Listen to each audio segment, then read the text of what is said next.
புயலின் தற்போதைய நிலை குறித்து சென்னை மண்டல வானிலை ஆய்வு மைய இயக்குனர் செந்தாமரை கண்ணன் தெரிவித்த கருத்துக்களை பார்க்கலாம். நேற்று தென்மேற்கு மற்றும் அதனை ஒட்டிய மத்திய மேற்கு வங்கக்கடல் பகுதிகளில் நிலவிய மோந்தா புயலானது வடக்கு வடமேற்கு திசையில் நகர்ந்து இன்று காலை 2:30 மணியளவில் மசூலிப்பட்டினத்திற்கு தெற்கு தென்கிழக்கே 230 கிலோமீட்டர் தொலைவிலும், காக்கிநாடாவுக்கு தெற்கு தென்கிழக்கே 310 கிலோமீட்டர் தொலைவிலும் நிலை கொண்டுள்ளது.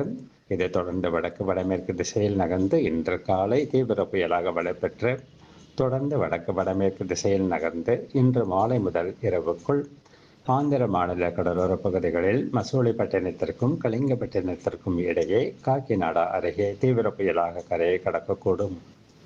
இந்த புயலின் நகர்வின் காரணமாக சென்னை, செங்கல்பட்டு, காஞ்சிபுரம், திருவள்ளூர் மாவட்டங்களில் பரவலாக மிதமான மழையும் ஒரு சில இடங்களில் கனமழையும் பதிவாகியுள்ளது.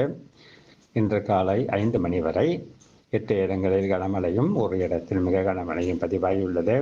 அதிகபட்சமாக சென்னையை அடுத்த எண்ணூரில் 12 சென்டிமீட்டர் மழை பதிவாகியுள்ளது. மேலும் வானிலை முன்னறிவிப்பை பொறுத்தவரை அடுத்த 24 மணி நேரத்திற்கு திருவள்ளூர், சென்னை, செங்கல்பட்டு, காஞ்சிபுரம், ராணிப்பேட்டை ஆகிய வடகோடி தமிழக மாவட்டங்களில் ஒரு சில இடங்களில் கனமழைக்கு வாய்ப்புள்ளது.